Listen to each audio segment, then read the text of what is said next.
નમસ્કાર, મંતવ્ય ન્યૂઝમાં આપનું સ્વાગત છે। સમાચારો સાથે હું છું હિનલ। તો સમાચારમાં અત્યારે વાત કરીએ તો રાજ્યમાં વરસાદી માહોલ છે। હવામાન વિભાગે આગાહી કરી છે આગામી દિવસોમાં દક્ષિણ ગુજરાતમાં હવામાન દ્વારા આગાહી કરવામાં આવી છે તે અનુસાર ભારેથી અતિભારે વરસાદની આગાહી થશે।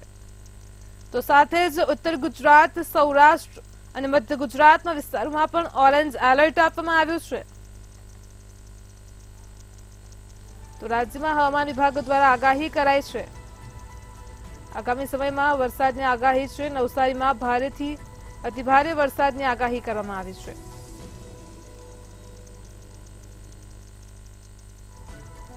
તો સુરતમાં પણ વરસાદની મને એ લોકો સેટ બરાબર રીતે જ રાખ્યો છે। અત્યારે સોશિયલ મીડિયામાં મારા નામનું હાલે છે અને એમાં તારા મમ્મી ને તારા પપ્પાનો વિડીયો છે। રાજકોટ મિરરે છાપેલું છે, એ બધું સાચું છે? નાખો તો કેને છાપ્યું છે? તારા કહેવાથી છપાણું હતું? તો મારા ભાઈ ને મમ્મી જ ગયા છે।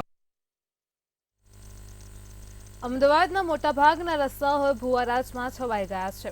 તો પહેલા જ વરસાદમાં 27 જગ્યાએ ભૂવા પડ્યા હોવાનું સામે આવ્યું છે। ચોમાસા પહેલા તંત્ર દ્વારા પ્રી મોન્સૂન કામગીરીના દાવા પોકળ સાબિત થતા જોવા મળી રહ્યા છે। ત્યારે કેટલાક વિસ્તારોમાં રોડની વચ્ચોવચ્ચ ભૂવા પડી ગયા છે। રસ્તા ઉપર ભૂવા પડતા જ વાહન ચાલકો સહિત અનેક લોકોને ભારે મુશ્કેલીનો સામનો કરવો પડી રહ્યો છે।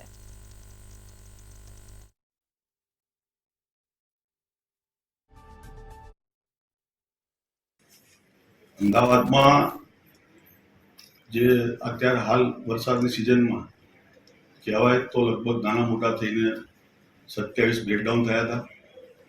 તેમાંથી 22નું કામ પૂર્ણ થયું છે, 5નું કામ ચાલી રહ્યું। અમદાવાદમાં પહેલા વરસાદ પછી 27 જગ્યાએ ભૂવા પડી ગયા છે। અત્યારે તમે અહીંયા જોઈ શકો છો નહેરુનગર સર્કલ આગળ જે રસ્તો છે એના ઉપર એક મોટો ભૂવો પડી ગયો છે, જેની સામે છે અમદાવાદ મ્યુનિસિપલ કોર્પોરેશનનું જે મશીન છે એ પણ બંધ છે અને આ જે ભૂવો છે એ પણ કાફી ઊંડો છે। તમે અહીંયા જોઈ શકો છો રસ્તાની વચ્ચોવચ્ચ ભૂવો પડી ગયો છે, જેના કારણે જે વાહન ચાલકો છે એની આવર જાવરમાં તકલીફ પડી રહી છે। ટ્રાફિક જામની સમસ્યા પણ અહીંયા થઈ જાય છે। ભૂવાના કારણે અકસ્માત પણ થઈ શકે છે। અમદાવાદ મ્યુનિસિપલ કોર્પોરેશન આની સામે ઝડપથી એક્શન લેતો રહી છે, પણ તમને તમારી સાવચેતી પણ રાખવી પડશે। અહીંયા જે 27 ભૂવા છે એને ભરવાનું કામ શરૂ થઈ ગયું છે, પણ પહેલા વરસાદ પછી જ આવા 27 ભૂવા પડી ગયા છે। તો આગળ ચોમાસાની જે સિઝન છે એમાં શું થશે એ પણ એક પ્રશ્ન છે। કેમેરામેન કુનાલની સાથે દીક્ષા લખપતિ, મંતવ્ય ન્યૂઝ, અમદાવાદ। ગુજરાતમાં દિવસે ને દિવસે અકસ્માતની ઘટનાઓમાં દિન પ્રતિદિન વધારો થતો જોવા મળે છે। ત્યારે ફરી એકવાર અમદાવાદમાં અકસ્માતની ઘટના બની છે, જેમાં 2 વ્યક્તિનું કમકમાટી ભર્યું મોત થયું છે।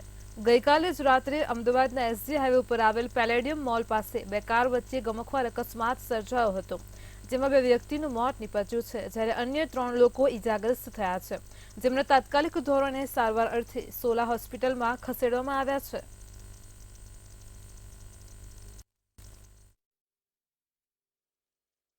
અમદાવાદના એસજી હાઈવે પર અકસ્માતની વણઝાર થમી હોય તેવું સ્પષ્ટપણે લાગી રહ્યું છે। સીધા દ્રશ્યો છે કે જોઈ શકાય છે કે જે પ્રમાણે ગત મોડી રાતે 2:30 વાગ્યાની આસપાસ i20 કાર અને જે બ્રેઝા કાર છે તે બ્રેઝા કાર વચ્ચે ગંભીર અકસ્માત છે તે અકસ્માત થયો હતો, જેના પગલે ક્યાંક ને ક્યાંક જે 2 લોકો છે તે 2 લોકો જીવ ગુમાવવાનો વારો છે તે જીવ ગુમાવવાનો વારો આવે। સાથે જ જો વાત કરવામાં આવે તો જે પ્રમાણે જે અન્ય જે 4 લોકો છે તે 4 લોકો ક્યાંક ને ક્યાંક ઇજાગ્રસ્ત હોય તેવું હાલ પોલીસની જે માહિતી છે તે માહિતીમાં માલુમ પડી છે। પરંતુ જે પ્રમાણે જે i20 કાર જે પાર્ક કરેલી કાર હતી અને બ્રિજ ઉપર હતી, સાથે જ વાત કરવામાં આવે તો બ્રેઝા કાર દ્વારા જે i20 કાર છે તે i20 કારની જોડે અકસ્માત છે તે અકસ્માત સર્જવામાં આવ્યો હતો અને ત્યારબાદ સમગ્ર ઘટનાક્રમ છે તે ઘટનાક્રમ બન્યો હતો। હાલમાં તો SG1 ખાતે જે પોલીસે જે બ્રેઝા કાર જે માલિક છે તેના વિરુદ્ધમાં ગુનો છે તે ગુનો નોંધી છે। સાથે જ જો વાત કરવામાં આવે તો હાલ જે લોકો અંદર ગાડીમાં બેઠા હતા તે લોકો ઇજાગ્રસ્ત છે, તે લોકોને અત્યારે હાલ સારવાર હેઠળ છે તે ક્યાંક ને ક્યાંક ખસેડવામાં આવ્યા હોય તેવું સ્પષ્ટપણે લાગી રહ્યું। પરંતુ જે પ્રમાણે અમદાવાદના એસજી હાઈવે પર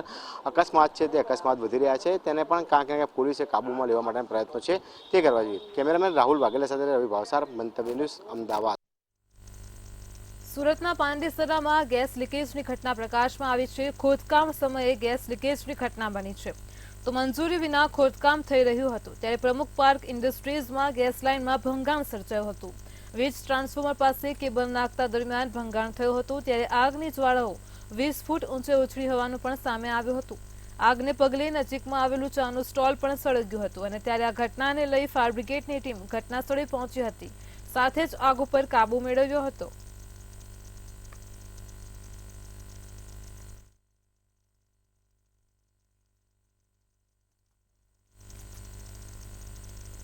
છેલ્લા 1 મહિનામાં શાકભાજીના ભાવ ફરી એકવાર આસમાને પહોંચ્યા છે. ત્યારે અત્યારે હાલ ટામેટા, ડુંગળી, બટાકા તેમજ અન્ય શાકભાજીના ભાવમાં 1.5 ગણો વધારો થયો છે. શાકભાજીના ભાવ આસમાને પહોંચતા જ ગૃહિણીઓનું બજેટ પણ ખોરવાયું છે. ભારે વરસાદના કારણે કેટલીક જગ્યાએ બજારોમાં પુરવઠો લાવવો મુશ્કેલ બન્યો છે, જેના કારણે વેપારીઓ શાકભાજી મોંઘા વેચી રહ્યા છે. અત્યારે હાલ મહારાષ્ટ્ર અને કર્ણાટકમાં વરસાદના કારણે ટામેટાના ભાવમાં વધારો થયો છે. તો અમદાવાદના જમાલપુર બજારમાં પણ ટામેટાનો ભાવ હાલ 100 રૂપિયા કિલો હોલસેલમાં ચાલી રહ્યો છે અને એ જ ટામેટા રિટેલમાં 120 રૂપિયામાં વેચાઈ રહ્યા છે. તેમજ ડુંગળી, કોથમીર, દૂધી, ટામેટા, આદુ, ફ્લાવર, વટાણા, કેપ્સિકમ, સરગવો, કાંકડી, ભીંડા તેમજ ચોળીના ભાવ પણ આસમાને પહોંચ્યા છે. તો આ સાથે જ આ દરેક શાકભાજી 100 રૂપિયા કિલોની આસપાસ વેચાઈ રહ્યા છે.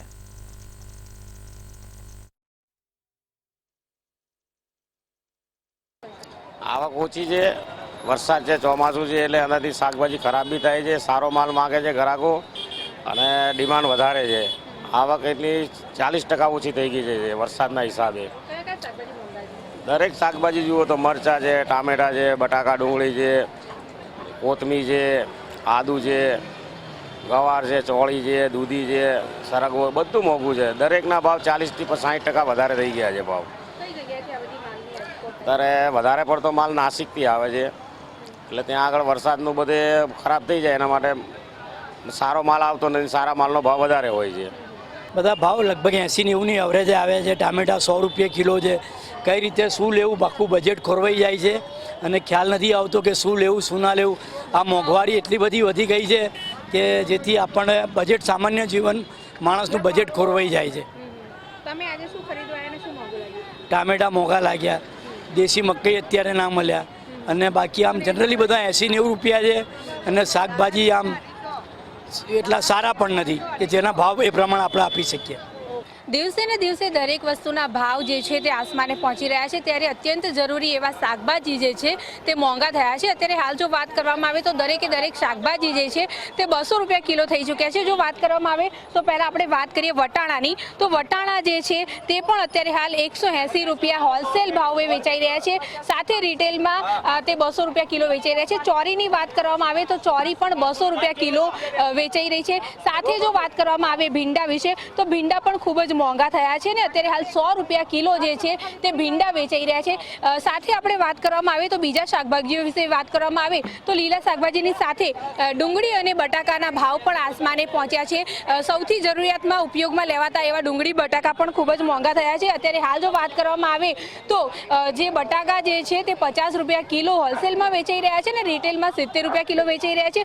ત્યારે જો ડુંગળીની વાત કરવામાં આવે તો ડુંગળી પણ અત્યારે હાલ જે છે તે 50 રૂપિયા કિલો વેચાઈ રહી છે તે હોલસેલમાં, અને જો રિટેલમાં વાત કરવામાં આવે તો રિટેલમાં પણ 60 થી 70 રૂપિયા કિલો સારામાં ડુંગળી વેચાઈ રહી છે. સાથે જો વાત કરવામાં આવે તો અત્યારે હાલ કેપ્સિકમ જે છે, આદુ છે, મરચાં છે, આ બધી જે શાકભાજી જે છે તે ખૂબ જ મોંઘી અત્યારે હાલ વેચાઈ રહી છે.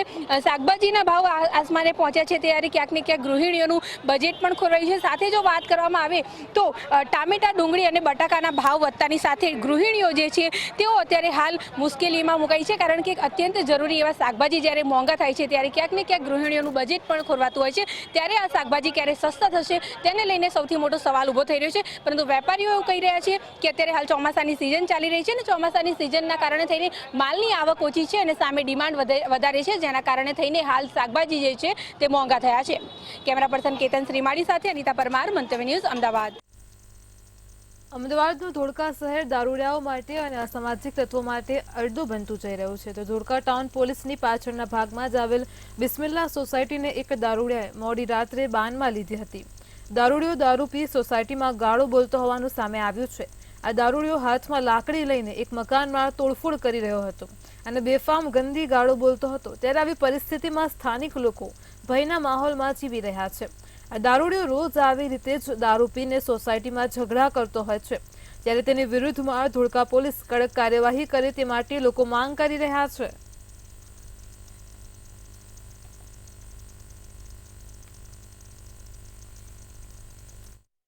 મેં એને કીધું કે હવે આંગળી ના આવતો નહીં તો માર ખાય, તો એ પછી મને મારવા પછી એ હાથ લાંબો કર્યો ને પછી મેં એને છોડાવવા ગયો ને તો એ પછી સીધી ઈંટ લઈને મને મારી. તો અહીંયા વાગ્યું ને તો જો અહીંયા વાગ્યું છે, તો એ મને વાગ્યું પછી એ તો પછી શું કર્યું કે બીજી ઈંટ લીધી ને તો મેં સીધો દોડીને ઘરમાં જતો રહ્યો. તો ઘરમાં ગયો ને તો પછી તો એ ઈંટોનો વરસાદ માર્યો ઘરમાં. આ બધા જાળિયારાને કાચ તોડ નાખ્યા. પછી રૂમમાં ગયો તો અમે તો અંદર હતા, તો પેલું રૂમ ખુલ્લો હતો તો એમાં જઈને પછી તોડફોડ કરી. તો હાલ અત્યારે સમાચાર સામે આવી રહ્યા છે. બુલેટિનમાં આપણે વાત કરીએ તો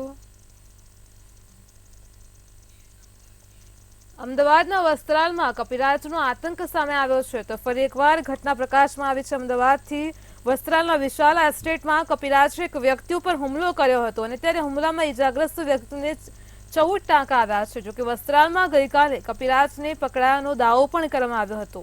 અત્યાર સુધીમાં 9 કપિરાજને પકડવામાં આવ્યા છે. ત્યારે કપિરાજના ભયથી સ્થાનિક લોકો પણ હવે હેરાન પરેશાન થયા છે.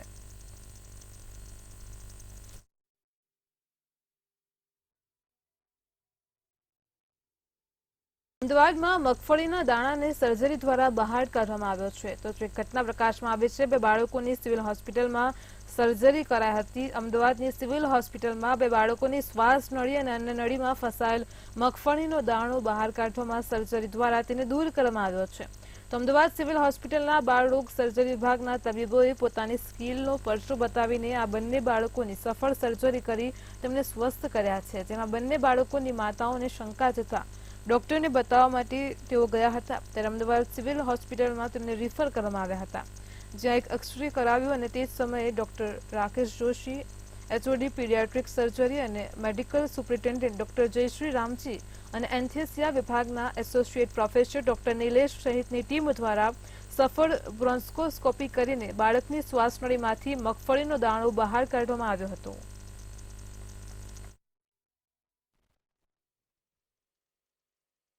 રાસબરી ખાતી વખતે એનો જે મોટો જે ઠળિયો આપણે જે કહીએ છીએ એ એની અનળીમાં ફસાયો અને અચાનક વોમિટો ચાલુ થઈ ગઈ.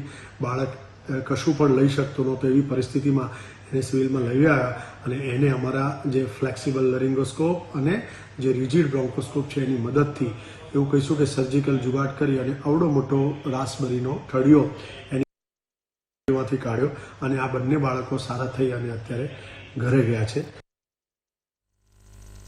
વડોદરાના સોખડાથી જ ઘટના પ્રકાશમાં આવી રહી છે. જે સમગ્ર મામલો સામે આવ્યો છે, જેમાં પત્નીએ પાઇપ મારતા પતિનું મોત થયા હોવાના સમાચાર છે.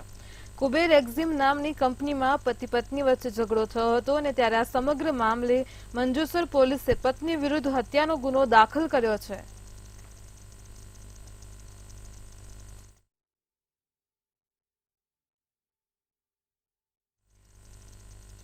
સુરતમાં જહાંગીરપુરા પોલીસની કામગીરી ઉપર સવાલો ઉભા થઈ રહ્યા છે. તો સુરતમાં નાઇટ પેટ્રોલિંગ ઉપર સવાલો ઉભા થયા છે. જહાંગીરપુરા વિસ્તારમાં ધડુપાંડુ ગેંગ સક્રિય થઈ છે. બીઆર પાર્કમાં લૂંટ કરવાના ઈરાદે ગેંગ ઘૂસી હતી. રો હાઉસમાં 3 મકાનોને નિશાન પણ બનાવ્યા હતા. તો સોસાયટીમાં લાગેલા સીસીટીવીમાં ચોરો કેદ થયા છે.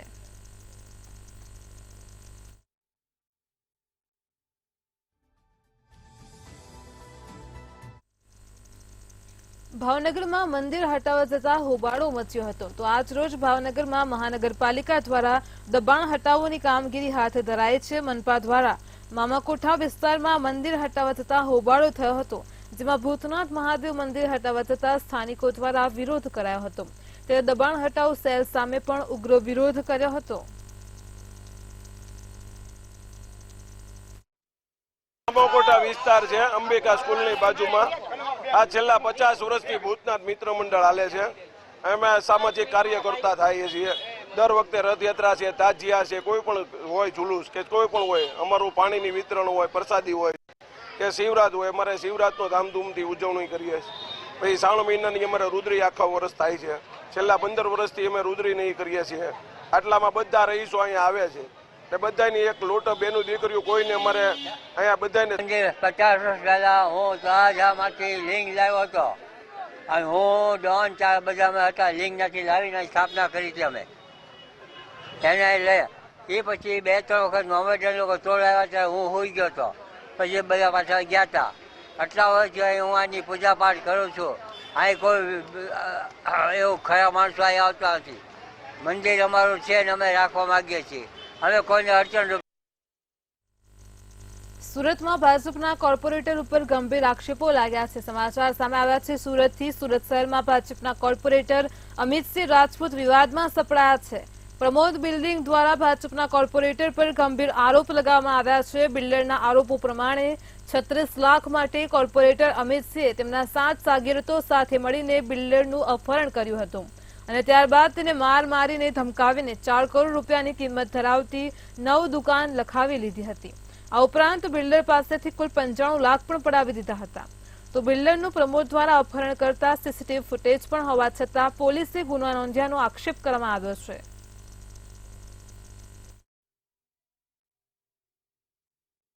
સુરતના ભાજપના કોર્પોરેટર અમિતસિંહ રાજપૂત સામે જે આપણા પ્રમોદ ગુપ્તા જે બિલ્ડર છે તેઓ દ્વારા 95 લાખના આક્ષેપો કરવામાં આવે છે. ત્યારે આપણા વચ્ચે તે ઉપસ્થિત છે. આપણે એમની સાથે જાણીશું કે સમગ્ર શું છે સમગ્ર મામલો, શું છે સમગ્ર મામલો અને 95 લાખનો જે આરોપ લગાડવામાં આવે છે, કઈ પ્રકારની આ ઘટનાને કઈ પ્રકારની ઘટનાને અંજામ આપવામાં આવ્યો હતો.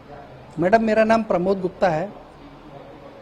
12 तारीख को 1:40 पर अमित सिंह राजपूत अपने 8-10 आदमियों के साथ हमारे प्रोजेक्ट पर आए और हमारे से 35 लाख रुपए की मांगनी करने लगे. हमने इनको बोला मेरे पास पैसा नहीं है. इसके केस में वो आज हमारे को यहाँ से पकड़ के घसीटते हुए लेकर के गए अपनी गाड़ी में बिठाकर और इन्होंने अपने जनसंपर्क कार्यालय पर मेरे को बिठाया. वहाँ पर इन्होंने हमारे से 68 लाख रुपए के चेक लिखाए और मेरे से मेरी गाड़ी की चाबी ले ली और गाड़ी भी इन्होंने हमारे पास से ले ली है. मेरे बैग में रखे हुए 1,20,000 रुपये रोकड़ा ले लिया है और लगभग 34,67,000 जैसे पैसे का उन्होंने हमारे से नोटरी लिखा लिया है. कई बार बोलने पर भी ये नहीं मान रहे हैं और हमारे से बोलते हैं कि ये हमारे को पैसा है, हमको चाहिए ही चाहिए. सर दुकान का भी मामला सामने है और एफआईआर की गई है, सीसीटीवी का भी सामने है कि सीसीटीवी भी है. तो क्या है मतलब सीसीटीवी में बताया जा रहा है और आपके द्वारा कैसे एफआईआर की गई और पुलिस ने आपका ये जो मामला है उसको किस तरीके से देखा है? पिछले 1 साल में मैंने इनको 9 दुकानों के तो दस्तावेज कर दिए और 95 लाख रुपए 95 लाख रुपये रोकड़ा पेमेंट दे दिया है. 35 लाख रुपए की इनकी मांगनी और चालू है. 1,20,000 रुपये अभी ले चुके हैं. एक गाड़ी मेरे से भी खींच के ले करके गए हैं. इस प्रकार से इन्होंने हमारे से लिया. कल रात को 8 बजे से लेकर के आज सुबह 8 बजे तक मैंने गुड़ादरा पुलिस स्टेशन में पीआई साहब के सामने हमारा एफआईआर का कई बार निवेदन किया है, जो कि हमारी कोई सुनवाई नहीं हो रही है. क्या कारण है हमको पता नहीं है. इधर पॉलिटिकल प्रेशर है या फिर किसी बड़े लोगों का प्रेशर आ रहा है. इसके कारण से हमारा कोई लिखाई सुनवाई नहीं हो रही है. ऐसा भी कहा जा रहा है कि आपके साथ मारपीट भी की है और आपको रूम कमरे में बंद किया गया था. मतलब ये जो घटना आई वो कैसे बनी थी, कितने टाइम तक आपके साथ इस तरह का दुर्व्यवहार किया गया था और आगे उसके बाद आप वहाँ से कैसे निकले, किस प्रकार से आप वहाँ से बचे? यहाँ से जब ये लेकर के जा रहे थे ना तो पहले तो लिफ्ट में इन लोगों ने हमारे से मारामारी करी. फिर गाड़ी में इन्होंने जब बिठाए तब मारामारी करी. फिर इन्होंने अपने ऑफिस में ले जा करके मेरे से चेक लिखाए और फिर मेरे को नोटरी लिखान के लिए बहुमाड़ी लेकर के गए. लिखान होने के बाद इन लोगों ने हमारे से गाड़ी छीन ली. फिर इन्होंने जनसंपर्क कार्यालय पर मेरे को छोड़ा तो मैंने एक भाई से रिक्वेस्ट किया जिनके नाम पर इन्होंने लिखान लिया था, बलदानिया साहब करके हैं.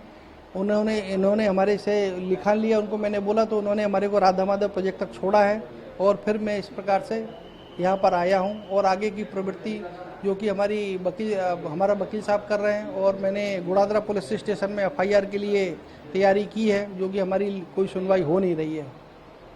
तो मतलब इसमें गुड़ादरा पुलिस स्टेशन अभी कोई भी प्रकार की कार्यवाही नहीं की गई? प्रकार की कोई कार्रवाई नहीं हुई है. मैं कल रात को 8 बजे से लेकर के आज सुबह 8 बजे तक बैठा रहा वहाँ पर. किसी प्रकार की कोई सुनवाई नहीं हुई है.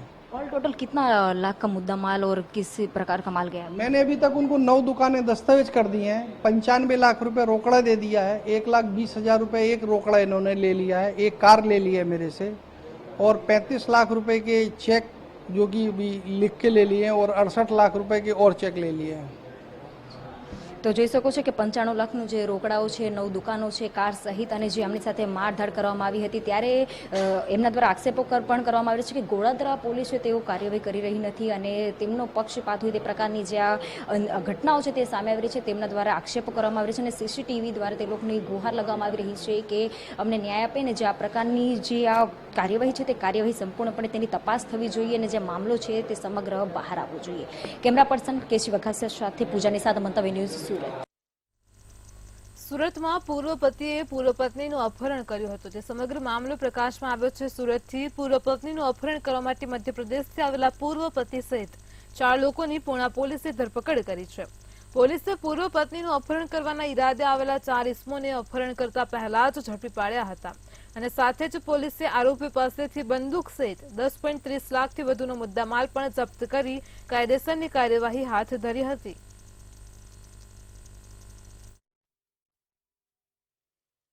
એમપીના 4 ઈસમો પોતે ગેરકાયદેસર દેશી તમંચો લઈ અને સુરતમાં તેની પત્ની સાથે અગાઉ તેને પ્રેમ લગ્ન કરેલા અને એની પત્ની ત્યાંથી ભાગી અને અન્ય પ્રેમી સાથે સુરત રહેવા માટે આવેલી. તો આ પત્નીને અપહરણ કરવાના ઈરાદાથી આ 4 ઈસમો ગેરકાયદેસર તમંચો લઈ અને સુરતના પૂણા પોલીસ સ્ટેશનના રેશમા રો હાઉસ પાસેથી પસાર થતા હોય પૂણા પોલીસ સ્ટેશનને આ બાબતે બાતમી હકીકત મળતા તેઓએ આ 4 ઈસમોને ગેરકાયદેસર રિવોલ્વર સાથે તેમજ 5 મોબાઈલ અને અર્ટિગા ગાડી એમ કુલ 10,30,500ના મુદ્દામાલ સાથે ઝડપી પાડેલ છે. રાજકોટમાં ગિફ્ટના ગોડાઉનમાં આગ લાગી હતી. તો આજ રોજ બનાવ પ્રકાશમાં આવ્યો છે. રાજકોટના ઘીકાંટા રોડ પર આગની ઘટના બની હતી, જેમાં ભાભા બજારમાં આવેલા કોમ્પ્લેક્સના 3જા માળે આગની ઘટના બની છે. ત્યારે ગિફ્ટના ગોડાઉનમાં લાગેલા આગને કાબૂમાં લેવાય છે. આ સમગ્ર ઘટનામાં લાખો રૂપિયાનો ગિફ્ટનો માલ બળીને ખાક થઈ ગયો હતો. જો કે આગ શોર્ટ સર્કિટના કારણે લાગી હોવાનું પ્રાથમિક તારણ સામે આવ્યું છે.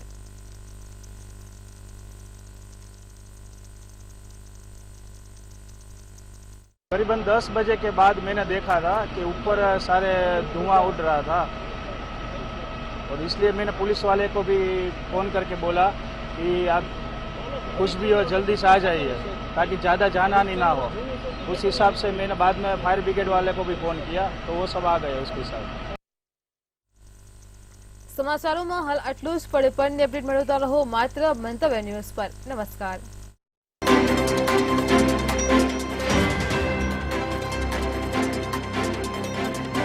Swarnim